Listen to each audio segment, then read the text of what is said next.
Well, if the sign doesn't give it away, I'm at Holiday World. What's up in Loop? It's Hyde.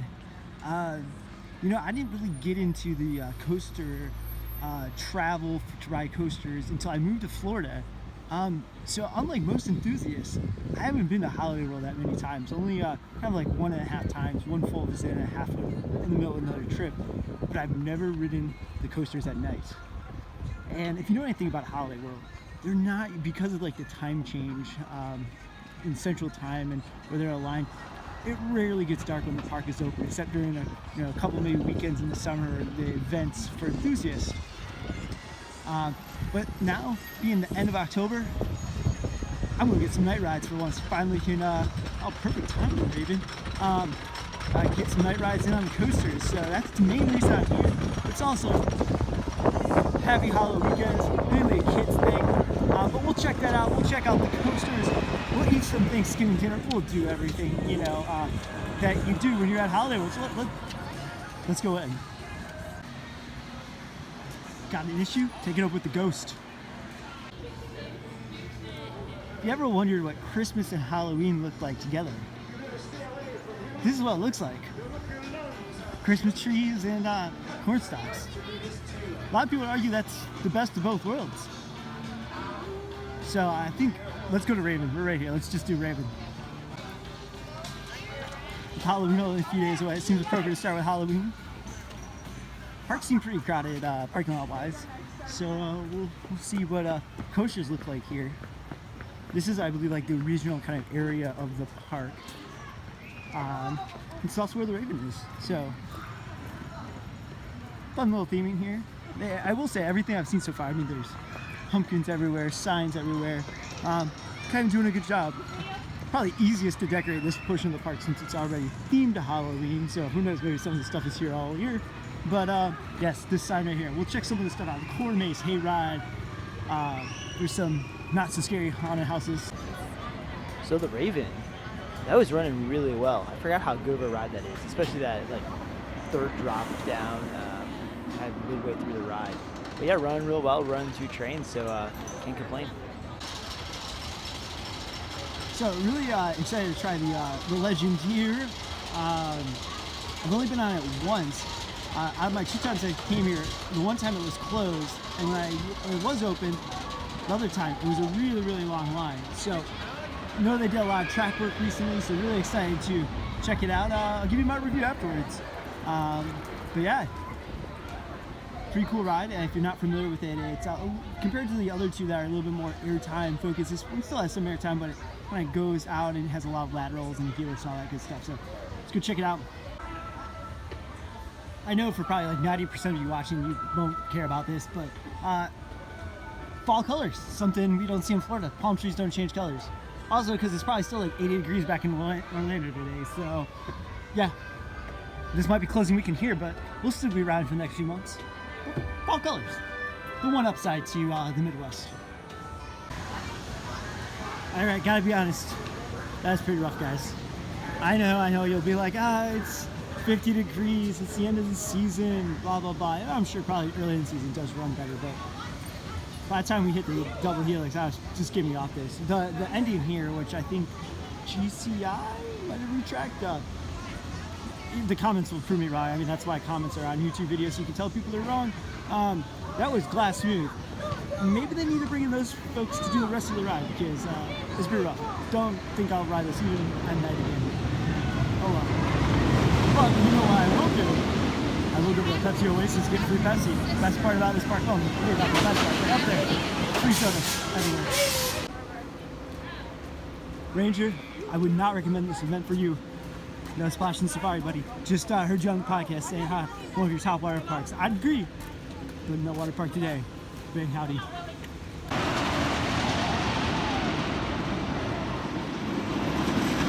The board. Probably one of the most debated coasters out there. You got the people who love it and think it's the greatest thing ever. You got a lot of other people who think it's just too much or too rough these days.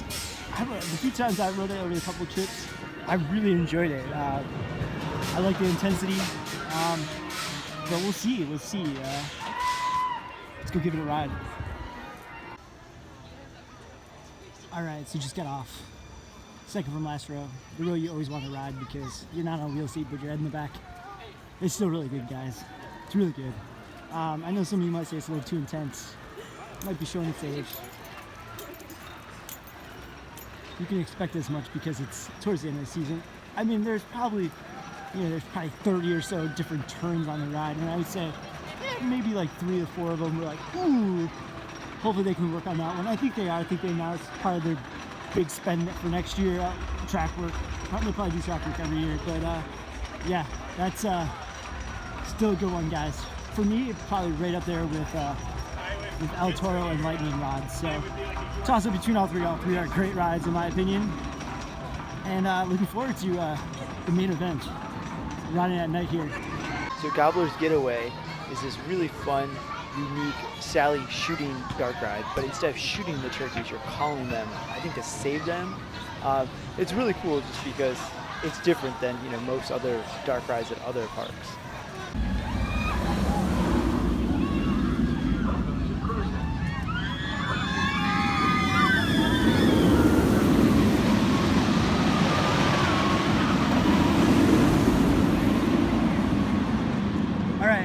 Probably most excited for this ride next to Voyage at Night because there's a new credit for me. So first time seeing this ride, first time riding it. Pretty neat how it goes pretty far back there in the woods. Kind of iffy on wing riders. I enjoy them. Don't think they're great rides, but heard a lot of good things. So let's go check Thunderbird out. But man, as like everyone says, it's far out here. I mean, that's the second hill on Voyage, so quite a bit of hike. Cool station. One thing I noticed riding the other 3 coasters before we're coming this way, all kind of same station, but really neat theme here. I have to make a joke about these corn stalks. I mean, it can't be too hard to find corn stalks in Indiana. I wonder if they just go away. I mean, like literally, boom, corn stalks right there. And I think that is the maze. We'll go check that out. There he goes. Alright, let's go get the new cred. So Thunderbird, lived up to the hype. Really good. The launch is a lot of fun, and all the elements are like really well designed to get good forces going up into them, and then great hang time at the top, and a lot of good head choppers and stuff like that. So definitely winning my book. Never can get enough. Never can get enough. Ooh, they have wild cherry over here. It's like elusive. They don't have that every single one.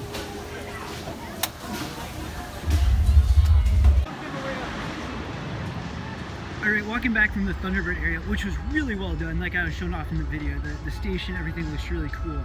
But this is why I got a question for you guys. I'm not a big Holiday World guy, and I haven't kept up with the park as close as everyone else has.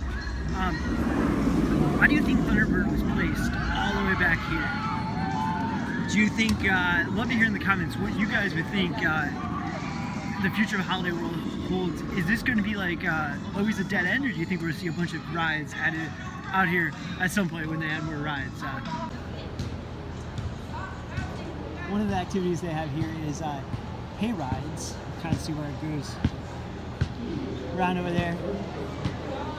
Quite a long line, and it just kind of just goes around that area.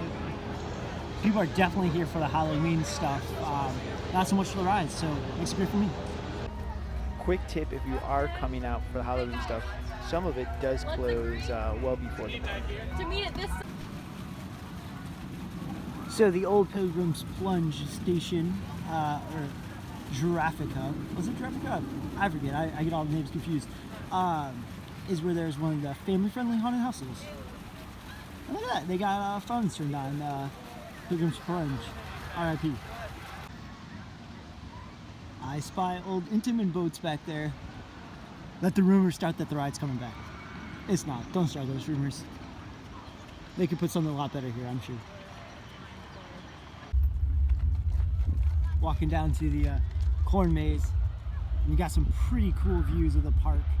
And this goes off my last comment about what you think they would add over here. Thunderbird.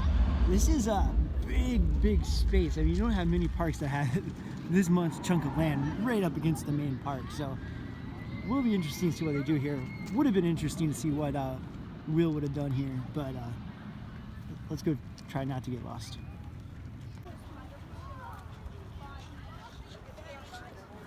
All right, let's do this. It looks like it goes way out there. Not gonna lie, probably the best part so far has been getting the killer views of the rides through the corn. You make all the classic Indiana jokes, corn. Ooh, we come to our first fork in the road. Everyone else is going left, so I'm gonna go left too. It's kind of easy in the sense of just keep looking for the coasters and that'll get you back. The corn isn't too tall. They had a kid corn maze that probably was half the height, that if anyone's over the height of like 4 feet, they'd probably be able to find their way around. But ooh, a little bit off the beaten path now. Coasters are still over there, means we gotta go that way.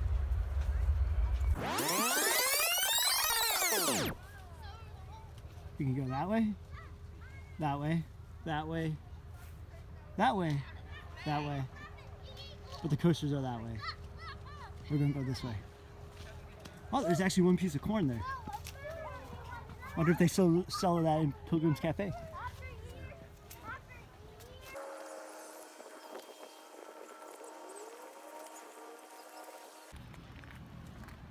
Corn maze was fun. Not going to do the Hayride. It's boarding over here, a little bit of a line.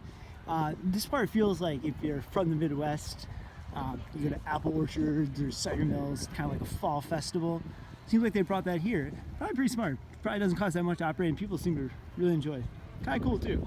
I mean, even with the crowds, costs nothing really to operate a corn maze besides one employee standing up there. Plymouth Rock Cafe. This is one of my favorite spots in the entire park.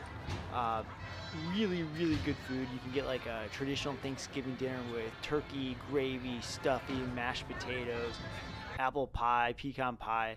They have all kinds of different meats you can choose from. You get pulled chicken, pulled pork, I believe. You gotta go turkey, that's my recommendation. I got turkey, stuffing, corn, and pecan pie. And of course, free soft drinks. So throughout the water park here, they have trick-or-treating for those 12 and under. Pretty cool way to kind of use up the water park area, which would otherwise be closed. I'm actually always surprised more parks with water parks don't utilize water parks for Halloween events. It seems like a dead space. Do a lot of cool stuff. Maybe put a maze down in like the lazy river or something. If there's a park that does, correct me, I know you will. But trick-or-treating for 12 and under, so we're not going to get too close to that, it'd be really weird. So yeah, if you got kids, bring them. If you're 12 and under, props for watching In the Loop. You might want to skip the next video I do on the Bourbon Trail. Save that phone for about 10 years. But thanks for watching. But yeah, let's enough kid stuff. Ooh, Legends coming over here. It's good. Look at that sunset. Let's get a video of that. That is just spot on. Trying to make it over. That's the money sunset shot right there. Look at that. If only it was a little smoother. One of the 2019 additions they've already announced is a remodel of this cafeteria food spot up near the front of the park. And it's pretty dated. I mean, I'd love to see a new ride. I think they need to get back into adding some rides, but updating this won't be the worst thing they've done. Fun fact for you, this statue right here represents the park winning an Applause Award. Award that's given out every 2 years by the Lisaberg Park to some of the best in the industry.